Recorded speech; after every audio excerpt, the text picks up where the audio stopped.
Jason David, quality minutes ang ambag sa Barangay Ginebra. Ang dahilan kung bakit nagising at napakaganda ng naging performance ni Japet Aguilar. Matapos ang nakakadismayang performance kontra NLEX, bumangon at bumawi ang Barangay Ginebra star forward na si Japet Aguilar at nagpakitang gilas kagabi kontra Converge Fiberrexers. Hindi naging maganda yung laro ni Japet kontra NLEX. Madaming mintes, mababa ang energy, at tila wala sa rhythm ang veteranong bigman. Marami sa fans at analysts ang nadismaya sa kanyang ipinakita at hindi rin nakaligtas si Japet sa pangbabash sa social media.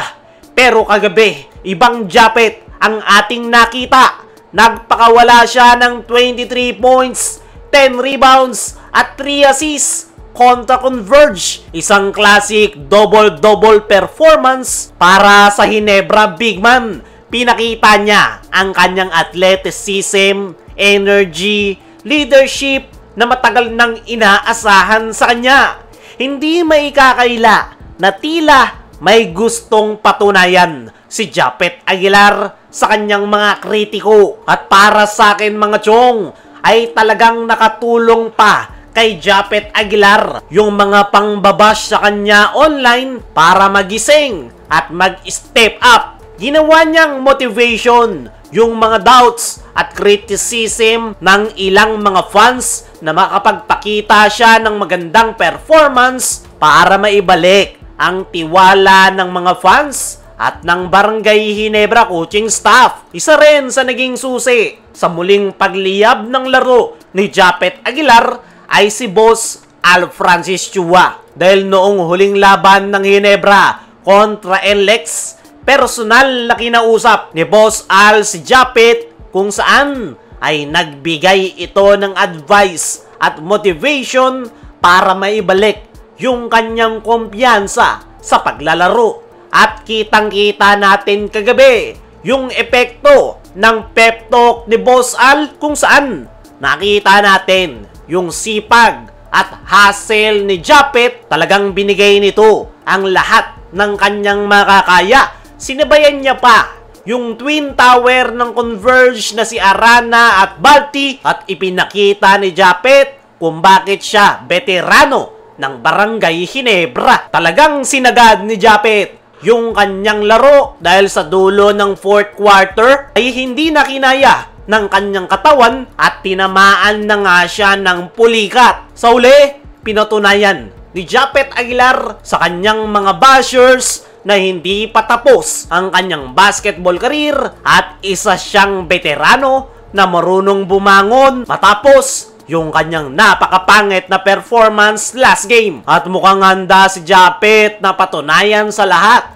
lalong-lalo na sa kanyang mga haters, na may ibubuga pa siya para sa Barangay Ginebra. At ganyang performance nga ni Japet yung kinakailangan ng Barangay Ginebra ngayong All Filipino. Wala na ngang iba pang inaasahan si Coach Tim na big man sa kanyang kupunan kundi si Japet Aguilar. Kaya naman talagang nakasalalay kay Japet yung kanilang kampanya ngayong All Filipino. Kaya kung gusto nilang makabalik ng finals at makuha ang kampyonato, ay kailangan talaga ni Japet na maging consistent yung kanyang magandang performance, lalong-lalo na yung kanyang hustle sa paglalaro. Dumako naman tayo dito sa kabilang balita. Jason David, quality minutes ang ambag sa Barangay Ginebra. Sa nakalipas na pagkakapanalo ng Barangay Ginebra kagabi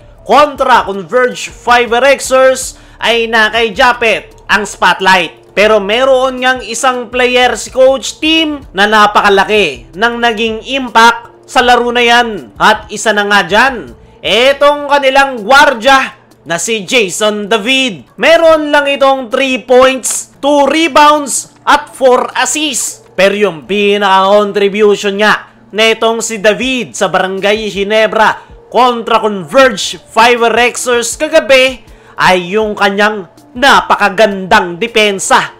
Siya nga yung pinakatumutok sa main guy ng Converge na si Alex Stockton kung saan nagtala lang ito ng 8 points nang dahil yan sa depensa ni Jason David. Napakasipag nga nitong gwardya at this time, depensa yung kanyang ipinakita. Talagang pinahirapan niya si Alex Stockton at yan nga yung kailangan ng Barangay Ginebra ngayong all-Filipino na isang trying hard in a good way. Napakataas nga ng energy netong si Jason David, kaya naman nahahawa niya nga yung kanyang mga teammates at ang resulta, maganda yung kanilang performance at nakuha nila ang panalo. Mukhang wala ring sinasayang na panahon etong si Jason David habang active pa siya ngayon sa lineup ng Ginebra ay talagang ibinibigay niya ang kanyang best para patunayan kay Coach Tim